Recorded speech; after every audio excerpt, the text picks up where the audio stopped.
Jeremiah chapter 49. We're going to try to finish this chapter tonight. The Lord's given Jeremiah prophecies of what's going to happen to certain kingdoms that were enemies of Israel and Judah, or we'll just say the nation of Israel, if you will, really since their beginning. And we've already talked about several.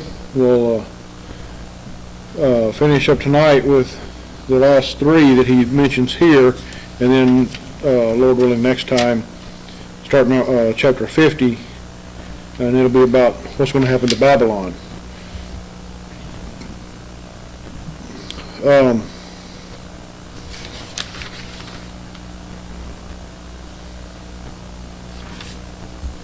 And for some reason, my Bible doesn't have a break. It's split up into sections with titles for each section for each nation, except for the first one we're going to talk about tonight. I don't know if that's a misprint or what, but anyway, we're going to start in chapter 49, verse 23, talking about Damascus.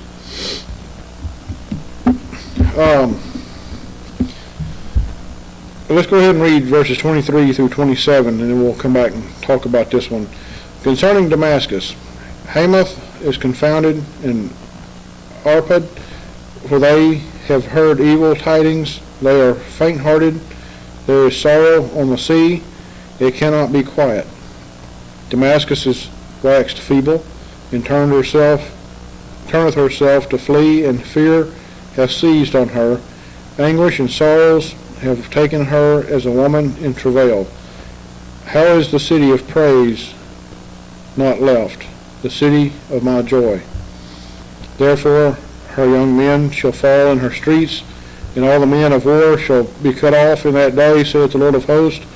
And I will kindle a fire in the wall of Damascus, and it shall consume the palaces of Ben-Hadad.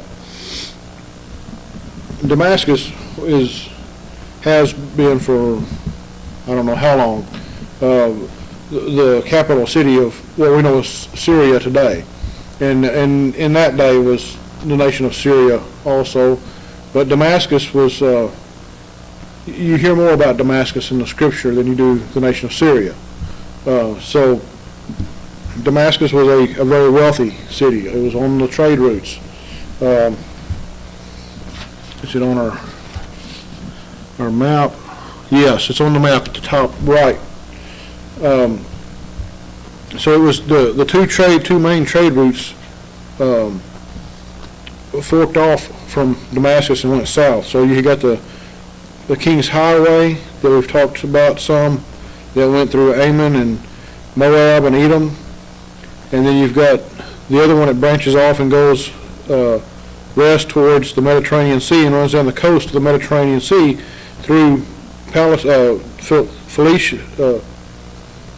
Phoenicia, where the Philistines were, and it goes on down into Egypt.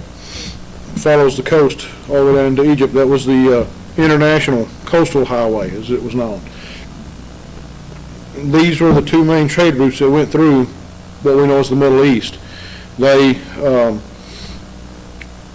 the cities along those trade routes were very wealthy, but Damascus in particular, if you notice how far away it is from the rest of the cities, it's like a last stop. You know, you think of, I've never been to California. I know people who have, and especially back in the day before interstates, you know, you get out to certain places, and when you get to the desert, on the edge of the desert, you had a last stop before you crossed the desert, and there was nothing else till you got across. It's kind of that way with Damascus. When you get to Damascus, there's nothing else for a long ways, and so people had to stock up on supplies and water before they left there. So Damascus was a hot spot, if you will. It was a tourist attraction. It was a place where the caravans met. There was all kinds of trade there. Also, from what I understand, I guess Damascus during the Greek Empire, there was a large temple there for the god Jupiter. And so it was a pagan city, very much so. And I won't go into this much tonight, but if you were to go back to Genesis, I'm sorry, not Genesis, but to the book of Joshua, in the beginning of that book, God tells Joshua the borders of Israel. And all this area that we've been talking about would have been within the original borders, what God intended for Israel to be. Like I said, I won't get into that too much tonight, but all these places that we're talking about, Israel was supposed to conquer, and they didn't. Now, Damascus, that part of the world, being part of that, of course. Now, back in the scripture in Jeremiah 49,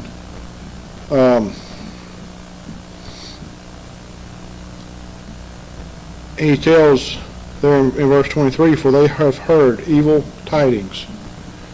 In other words, the enemy's coming. There's the army of Babylon's coming. They're going to destroy Damascus. And they do. The king of Babylon, Nebuchadnezzar, comes and destroys Damascus like he did all the other cities that they destroyed. If you've ever, I know Syria has been in the news a lot in the last 20, 30 years, for sure, with our nation.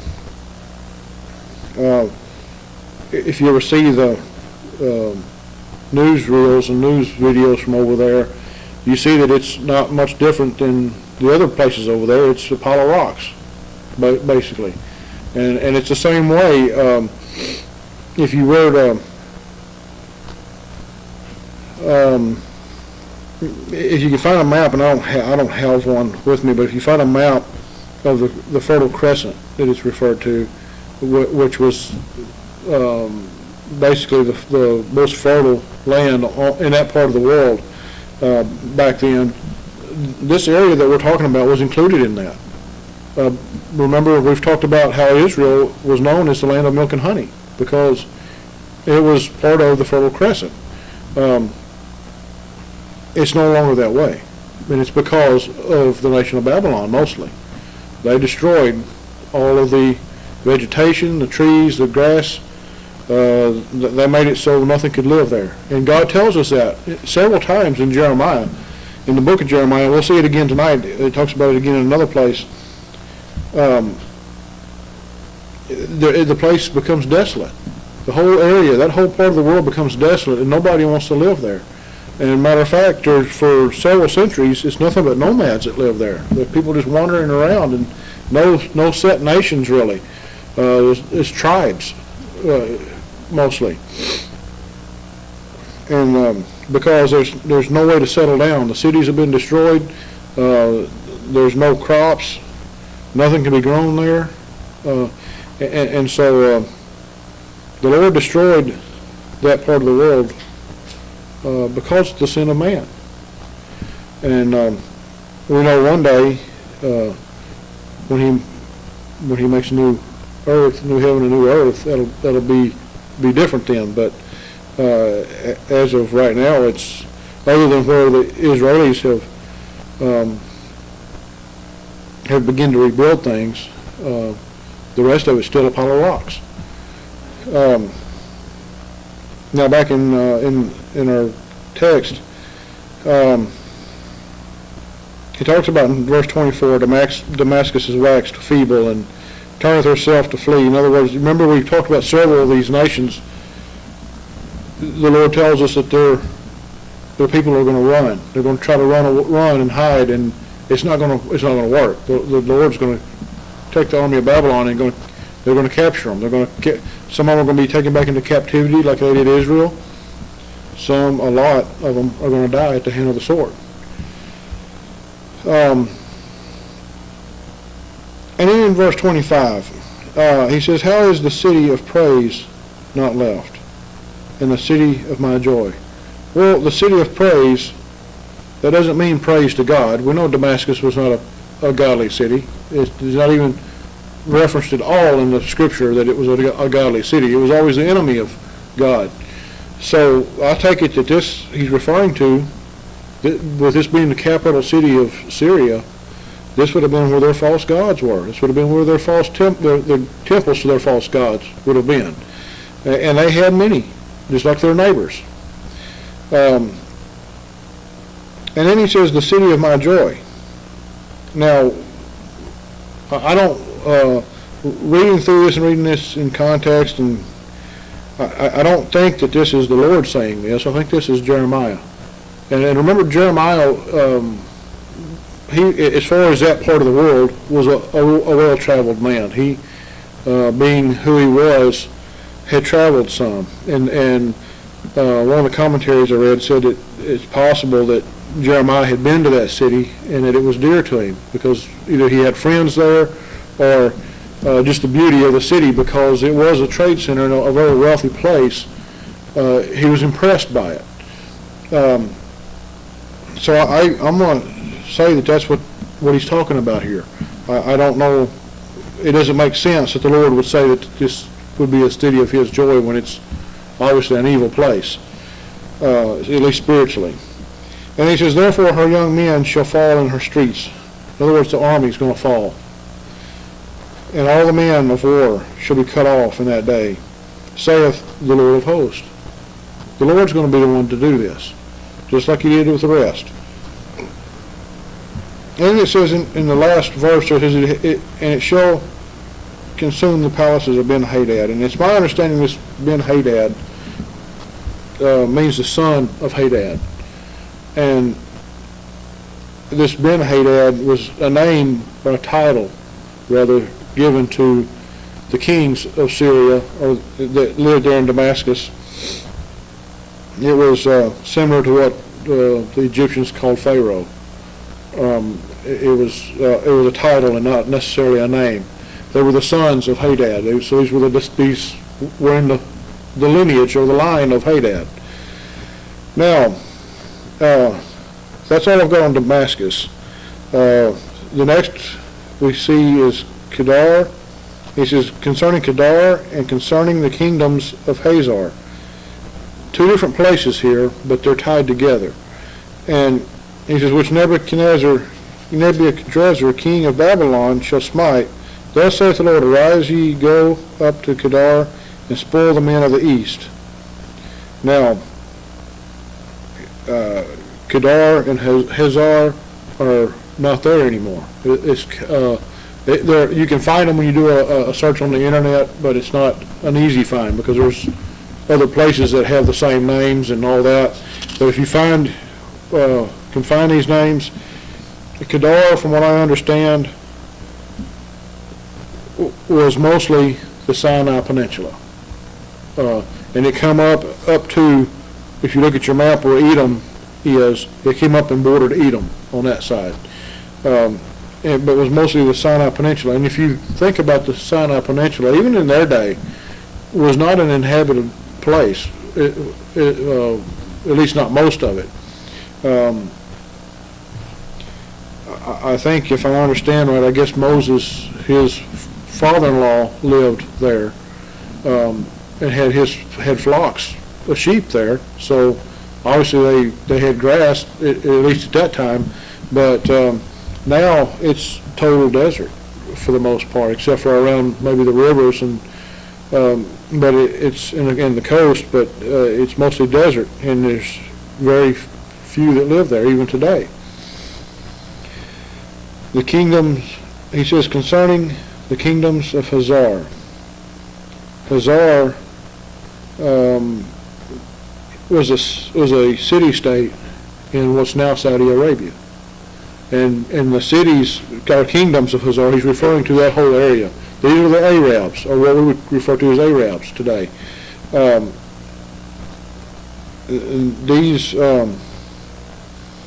These people were nomads. If you look in verse 29, their tents and their flocks shall they take away. They shall take to themselves their curtains and all their vessels and their camels, and they shall cry unto them. Fear is on every side. So their tents and their flocks are their most prized possessions, and their camels. It says their curtains. What would that be? That would be like their tapestries. So they were known for their. You ever heard of the rugs that they make over there in that part of the Persian rugs, and that whole part of the world where they raise sheep and goats, they make wool rugs.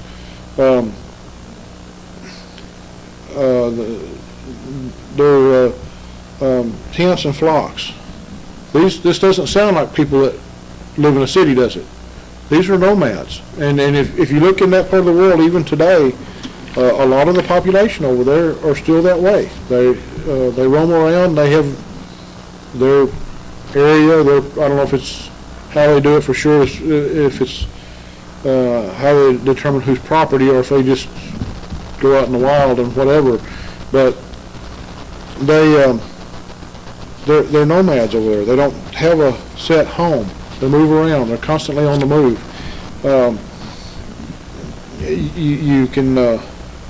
You can see some of that. If you've ever watched any of the movies or of that part of the world, the people are always portrayed as living in tents and not staying in one place. They might find an oasis in the desert and stay there, but for the most part they move around, and they try to go where they can find grass for their flocks and for their cattle. And he mentions their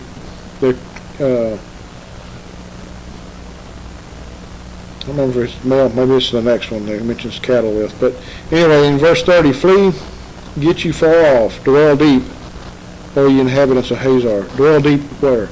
Deep in the wilderness. Saith the Lord, for Nebuchadnezzar, king of Babylon, hath taken counsel against you, and hath conceived a purpose against you. What is this thing that Nebuchadnezzar has against them? Remember way back, several chapters back in Jeremiah, where we talked about they were yoked up with Babylon, with the king. They broke that yoke. They broke that bond, that alliance that they had with the king. And when they did, now he's done with them. He's going to destroy them. If a few years ago, a lot of this area we're talking about.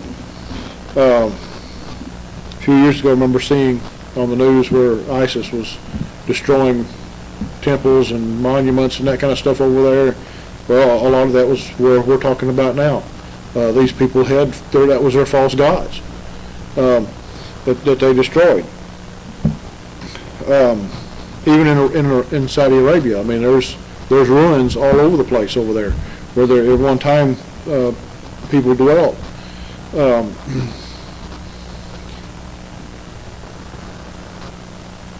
In verse 31, he says, arise, go you up unto the wealthy nation that dwelleth without care, saith the Lord, which hath neither gates nor bars, which dwell alone. The wealthy nation, that part of the world was a wealthy place.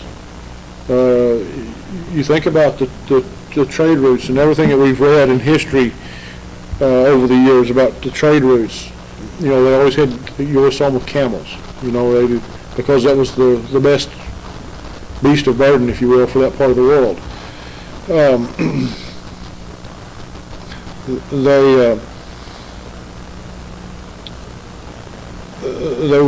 This nation was wealthy because of the trade routes that came there. And no gates, nor bars. Why? Because they never expected anyone to conquer them. They were nomads, remember? They didn't have gates, didn't have bars on their windows or on their doors, because they didn't have doors and windows. But they're out wandering around the wilderness with no city, no dwelling places other than their tents. And their camels shall be a booty, and the multitude of their cattle a spoil. And I will scatter into all winds them that are in the utmost corners, and I will bring their calamity from all sides thereof saith the Lord. The camels are very prized possession in that part of the world. Just like horses used to be here. Their camels, they had to have them to travel. If you didn't have a good camel, you weren't going to get very far.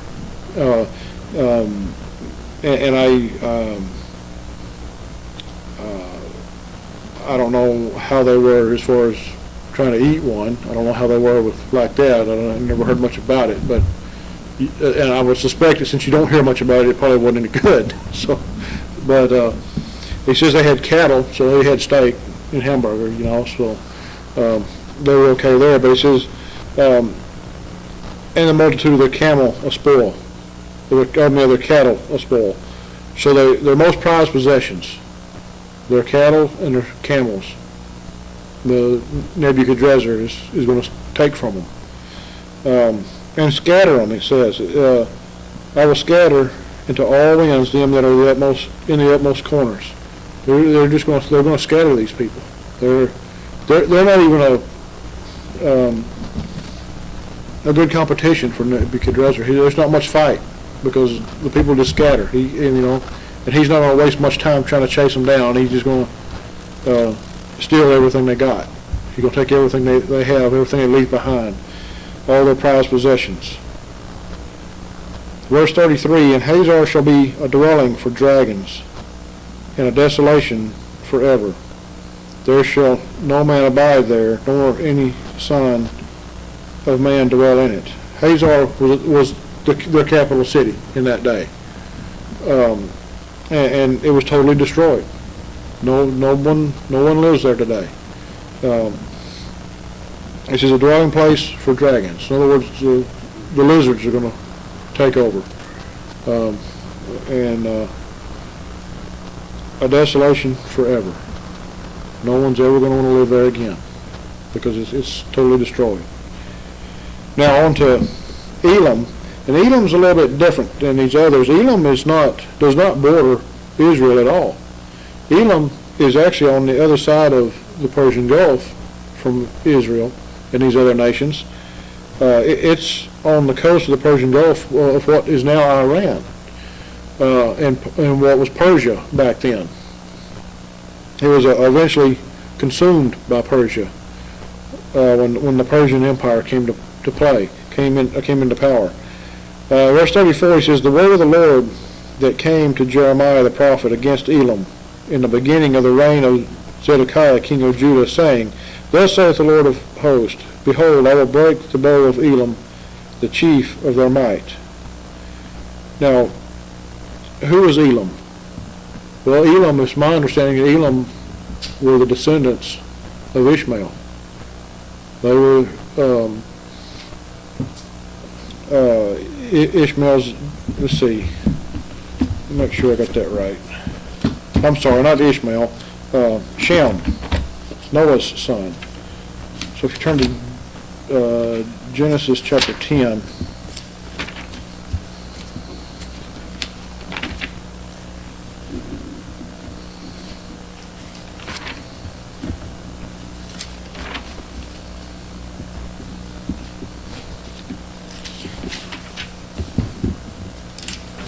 Genesis chapter 10,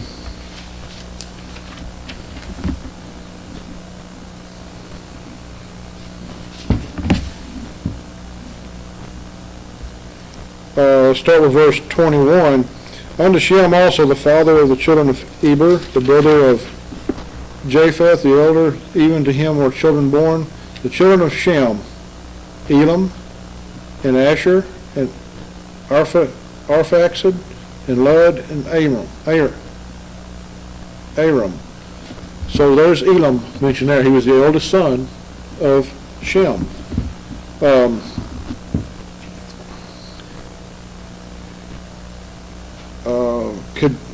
Kedar was the one, or Hazor, I'm sorry, Hazor was the one that was the son of, or the descendants of Ishmael. If you go back to Genesis 25,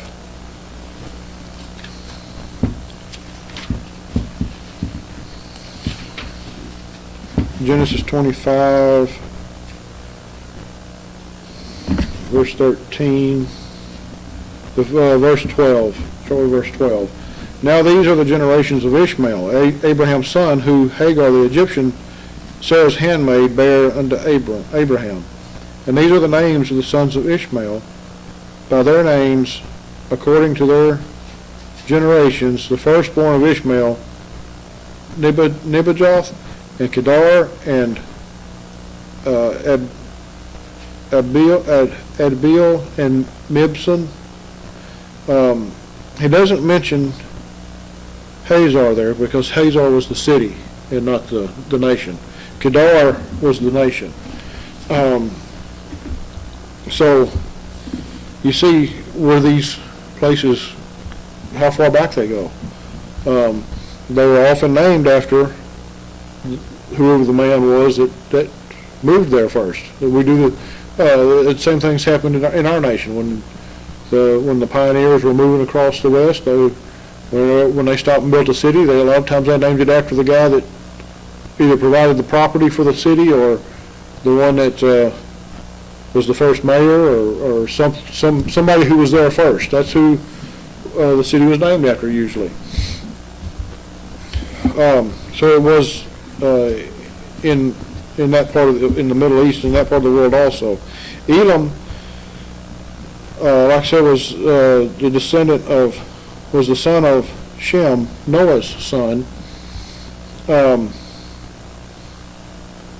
and the nation of Elam was on the coast, the eastern coast of the Persian Gulf, on what is now Iran, and was at that time Persia. He says, "Thus saith the Lord of hosts, behold, I will break the bow of Elam, the chief of their might." So Elam's claim to fame, if you will, and as far as their military might, was in bow and arrows. That's how they defended themselves. That's how they attacked. You think back in history of the English and their longbows, what a mighty force that was. It was when the invention of the longbow came out. It was almost impossible for an enemy to defeat them, because they could stay so far back and fire arrows at somebody, and the enemy couldn't touch them. Elam, he says, I will break the bow of Elam, the chief of their might. That was their strongest point, their strongest weapon. And upon Elam will I bring the four winds from the four corners of the heaven, and I will scatter them toward all those winds, and there shall be no nation whether the outcast of Elam shall not come. Elam's another nation that's no longer there. They had become an enemy of Israel. They were another one of the nations that had supplied Israel with false gods. Israel had at some point opened up trade with them, and they had married daughters and sons and brought in false gods into Israel from there. So God had a bone to pick with them, if you will. Verse 36, and upon Elam will I bring the four, we've already read that. Verse 37, for I will cause Elam to be dismayed before their enemies, and before them that seek their life, and I will bring evil upon them, even my fierce anger, saith the Lord, and I will send the sword after them till I have consumed them. They're going to be totally destroyed. And I will set my throne in Elam, and will destroy from thence the king and the princes, saith the Lord. Now, don't misunderstand here. This is not the Lord himself's throne that he sits in Elam. Why would the Lord put his throne in Persia? He doesn't. What he's talking about here is the city of Shushan was in Elam, and that's where at one time Nebuchadnezzar had a throne. That's where his capital, he made it his capital city at one time. So he says, I will set my throne. And remember, Nebuchadnezzar, the king of Babylon, was the Lord's man for this job. He was the one God had called, God had chosen to do what he's going to do, to bring wrath upon all these nations. And so it is Nebuchadnezzar, the king of Babylon, that sits his throne there in Elam, not the Lord.